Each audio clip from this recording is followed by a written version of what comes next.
Welcome to This Explainer. Today we're taking a forensic look at one of the wildest paradoxes in human history, how China's first unified, highly militarized superpower vanished almost overnight. We're going back to 221 BC, right when the Qin Dynasty swept across the continent and ended centuries of bloody division. But this story isn't actually about their rise. It's about their spectacular, completely unmitigated collapse. Just 14, that's it. Despite boasting a terrifying, million-strong army and micromanaging society to the point of literally standardizing the exact width of cart axles, the Qin dynasty lasted a shockingly brief 14 years. It barely outlived its own founder. So how exactly does an invincible empire crash and burn that quickly? We're going to completely dismantle the myth that this collapse was just the result of a single bad emperor making a few poor decisions. Instead, we're going to conduct a forensic autopsy on what was really a massive, multi-organ, systemic failure.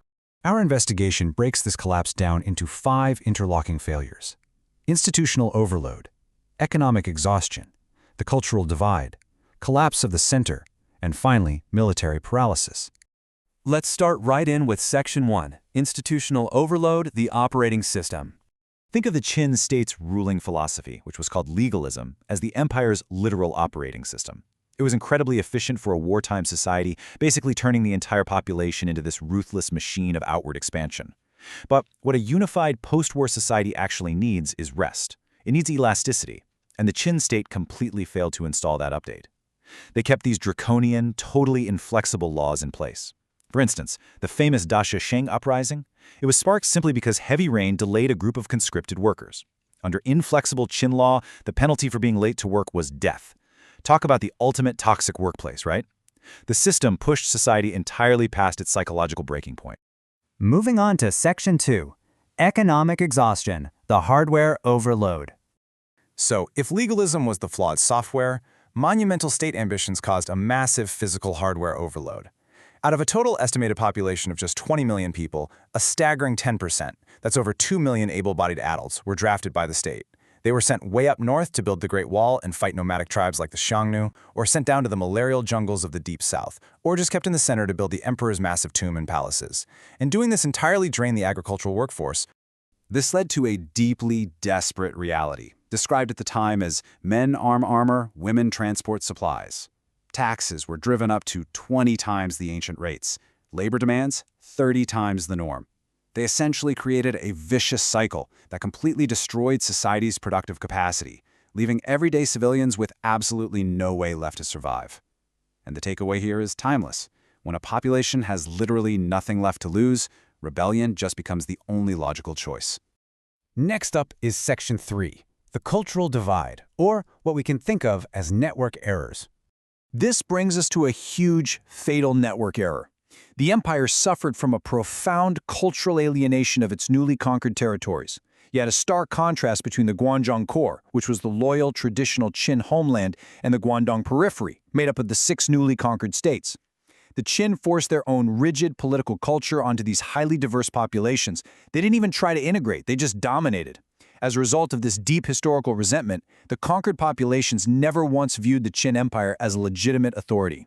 By abolishing the old feudal systems, the Qin completely marginalized the old nobility and a highly active intellectual class known as wandering scholars.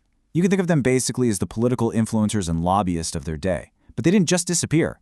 Their political avenues were destroyed, sure, so they went underground.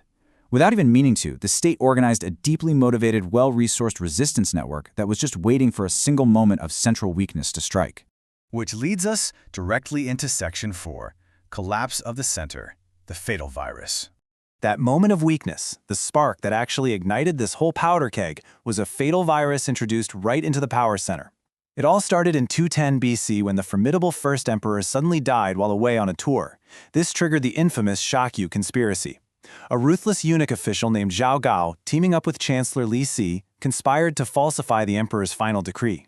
They literally forced the capable, reform-minded heir, Fu Su, to commit suicide, and placed a deeply insecure younger son, Hu Hai, on the throne instead. In one single move, the empire severed its only real political pathway towards self-correction. Guided by Zhao Gao's ambition, this new, illegitimate regime initiated a suicidal, bloody purge of its own political core.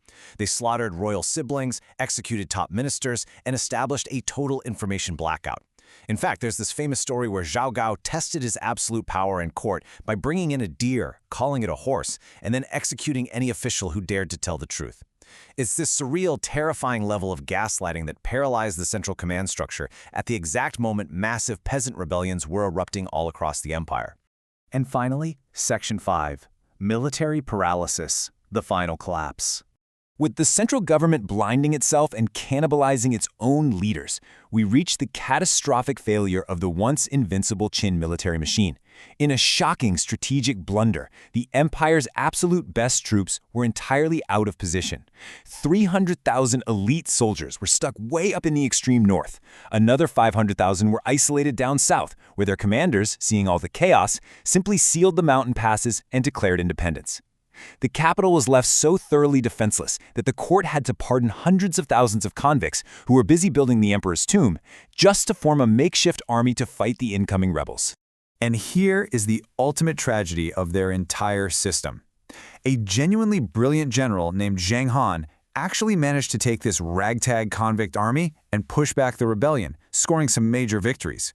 But the extreme paranoia and purges back in the capital meant Zhao Gao began plotting against him too. Facing absolute betrayal from his own government, Zhang Han was forced to surrender to the rebel forces. And with that, the very last pillar of the state crumbled, sealing the empire's fate for good. Wrapping things up with Section 6, Echoes of the Fall, a Legacy of Ruin. This 14-year empire crashed like a meteorite, lighting up history for just a second before completely burning out. But its rapid demise served as the ultimate stress test for governance. Later rulers, starting with the Han Dynasty that followed, took heed of this multi-system collapse. They realized a state absolutely cannot survive on raw militarized power alone. It must incorporate elasticity, rest, and basic survival for its people. This whole ordeal gave rise to the famous political proverb, "Water can carry a boat, but it can also overturn it." The Qin built a magnificent boat, but they fundamentally misunderstood the water. So, the crucial question we've got to ask to close out this explainer is this.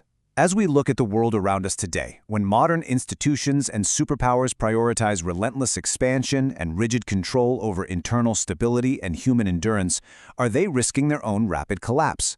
Are we, right now, building empires just as